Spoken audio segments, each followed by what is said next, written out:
I was relieved and proud when my son came out as gay, but when my wife couldn't handle it and tried to kick him out, I sent her packing instead. My 16-year-old son recently came out to me and my wife. I'm 39, and she's 37. And unfortunately my wife took it extremely badly. Basically here's how things happened. Wednesday, when I came home from work my son said he had something to tell me. He was obviously fidgety about something, and after a bit of rambling he eventually told me he was gay. To be honest, I already knew. He's a good kid and pretty damn smart, but I'm a programmer and therefore the computer guy. I'm the one that everyone calls to fix their computers and laptops. So without drawing a picture, I already knew he was gay. So when he finally came out to me, I was actually kind of relieved. He and I have always had a good relationship but he never told me and I was kind of wondering if maybe we didn't have such a good relationship. In any case, I did the dad thing of telling him that I loved him and all I really wanted from him was for him to be safe and happy. He was just really relieved I guess. Anyway he asked me to be there when he told his mother, which now that I think about it is probably why he came to me first. Now, she is a deeply religious woman. She wasn't always but somewhere along the line she turned from being just somewhat religious to being deeply devout and if I'm being honest, I couldn't really pin down when or how that happened. I'm not religious in the slightest although I do the occasional church-going and church-related functions to make her happy. Anyway when she got home I waited for my son to take the lead on when to tell her. It's when he told her that things went to hell. I don't think she really believed it at first, probably thought it was some kind of joke or something but when she realized it wasn't, she first started crying and then went into what I can only call a rage. He tried to calm her down and I tried to help to get her to not see this as the end of the world. But she kept going on about how this wasn't the plan for him and about grandkids and a bunch of other things. But she just kept working herself into some kind of frenzy. Eventually she went to his room and starts dumping his clothes and tells him to get out of the house. My son is bawling at this point, and I just completely flip out. I order him to go to my bedroom and stay in there. And I just unleash on her. I pretty much say what kind of mother is she and that I'll be 3 weeks dead and buried before I let him leave, and she gets angry at me for backing her up on this and that being gay is wrong and a bunch of other bull crap. Anyway, after a hell of a heated fight she leaves and goes to stay at her parents'. I try talking to my son. He's just devastated and blaming himself for everything. And I'm not sure what to do here. I let my son skip school the last couple of days as a kind of mental health day although I let him know that he will go back on Monday. I haven't spoken to my wife since that night, and I'm not even sure what I could or should say to her, and I'm not sure how to handle my son either. He's not the usual self and I don't know how to get him to stop blaming himself. He says he wants to spend the night at a friend's house which is fine. I figure his friends can offer different kinds of support than I can. But I'm at a complete loss. I think I did my best although writing this I realized that since I knew he was gay for a while, I should have tried to slowly ease her into the idea to make this less explosive or maybe if I stayed calm earlier I could have handled it less emotionally. I just don't know where to go from here or how to handle any of this. Edit. Wow everyone, thank you all so much for all your support. Some people have sent me various websites that I should look at which I'm slowly making my way through. As for my son, we haven't spoken since he left last night. As for my wife, I think I'm going to be waiting on her to make some kind of overture to speak at least through the weekend, give her some time and space to get herself together. If I don't hear from her by Monday, I guess I'll call her and try to figure out where to go from here. I'm still reading through everyone's responses. Thank you all again so much for your help and support. Update. I wish I had some kind of big update but nothing really. I didn't sleep much this week and I passed out shortly after posting the original message. I did talk to my son after I woke up. He got home sometime earlier today. He seems to be holding up okay, but you guys did put the fear of him doing something rash in my mind. I'm going to talk to him again and see what I can about finding some kind of family therapist to help. As for my wife, I decided to give her some time and space, at least until Monday. If I haven't heard from her by then I'll try to contact her and depending on what she says will determine where we go. I do want to make it clear that I don't think it will come to divorce or anything like that, but if the worst were to pass, I will choose my son. If it's a choice between him and anything else, he wins. He always wins. Some people asked about our location, which is Louisiana near New Orleans, and our faith, which is Southern Baptist.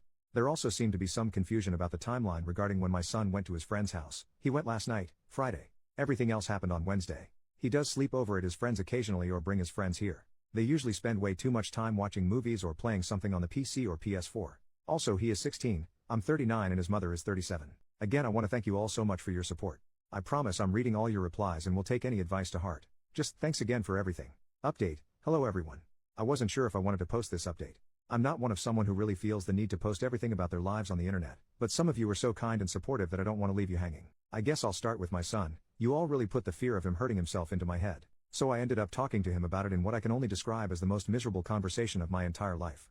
I talked to him about how much I love him, how I always want him here, and he's the most important thing in the world to me and I don't know what I would do if he were gone. Then, I gave him one of my business cards. It has my work number on it obviously, but I also wrote my cell number on it in case he doesn't have access to his phone to remember what it is, but also had the number from the Trevor Project which someone is kind of enough to tell me about, as well the number from the National Suicide Prevention Hotline.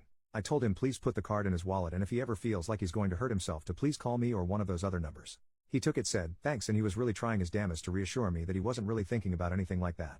We only had one more real heart-to-heart conversation that same exact night actually. I was in the living room trying to find something to watch on Netflix or Hulu when he approached me. He kind of sat there for a while and then apologized for making me worry and for starting everything that's happened. I tried my best to shut that down as hard as I could. I told him he didn't have anything to apologize for, that nothing that is going on is his fault, that he was only doing what I've always told him to do, which is be honest with me, and that's what he did, and that I'm proud of him. I know I'm probably sounding like a broken record to him at this point, but I really feel like I need to hammer that home. I did bring up that I was thinking of us going to some family counseling. To be honest, I was actually expecting a lot of pushback here. That he would think I was trying to fix him or something. But nothing, he seemed okay with it. The rest of the night was really nice, just us watching TV together and just talking about nothing. The rest of the week with him I tried my best to keep things as normal as possible for him, just like how it would be otherwise. I really wanted to give him a sense of normalcy. Other than him spending a lot more time in the living room watching TV with me instead of in his bedroom, things are okay, I guess. He's still not himself, but he's more himself than he was last week. And I'm not sure if he's spending more time with me cause he wants to be sure I'm around, or he wants to reassure me, or if he just wants access to the bigger TV in the living room. A few of you did mention that I should do what I can to remind him that our house means it's his house too. So I told him to invite his friends to stay over this weekend, which they are. Actually, just dropped them all off at the movies a while ago. They are going to go watch something, then get something to eat afterwards and call me to pick them up. But yeah, I'm just trying to help him get to normal. As for my wife, things didn't go well. I did call her late on Monday after my son went to bed. I will also admit that while I do love her, I was also very upset with her. I was trying to give her time and space to process things, and I know it's not fair to get more angry with someone that you are purposely giving space to be less angry, but I was not happy that I was the one that had to do the reaching out first. But I tried put that aside and wanted to know where her head was at. I knew there were going to be things we needed if we were going to find a way to get past this. So I kind of made a list of them in my head. The first is we all needed to go to family counseling, and I had to be the one that choose who the counselor was. Next was that she had to find some way to get past the gay thing, whether it be therapy or prayer or whatever, I don't care, but she needed to find a way to just deal with it. And third, she needed to find a way to make it up to him, and again, I don't care how. I feel like this was a reasonable list. Anything else would be up for discussion, but I was going to die on those hills. And when we talked Monday, she agreed he needed counseling, however she felt we should go to one sponsored by the church.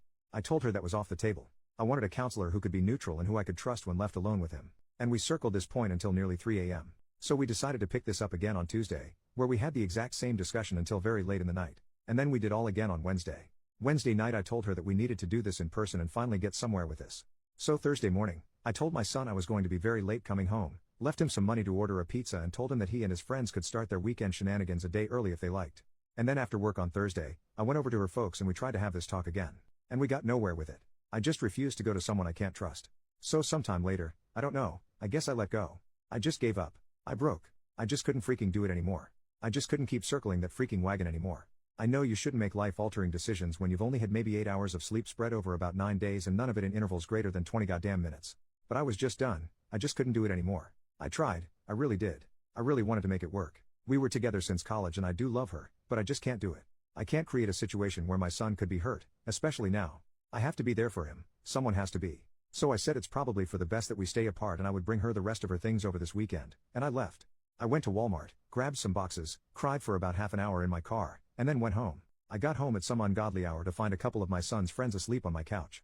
I realized that when I told my son to invite his friends, I meant to spend the day, and he thought I meant to spend the night. I ordinarily don't like having other people's kids in my house during a school night, but whatever, I blame myself for not being clearer. I couldn't sleep last night, I was quite literally too tired to sleep. So I waited until the time my kid goes to school.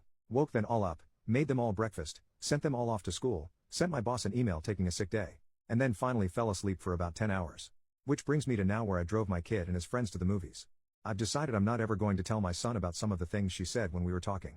I don't want to make him feel worse, and I do actually want them to have some kind of relationship in the future, and I don't feel any need to add poison to the well. As for now, I'm going to go do something to get my mind off things, maybe play a game or watch TV or just browse Reddit until I need to pick them up. I do actually want to thank everyone again for all your messages. I think I've read and reread every message a half a dozen times. It was nice to see so many good people. A lot of your stories were really heartbreaking. I'm really sorry you had to go through that. I wish you had someone in your corner.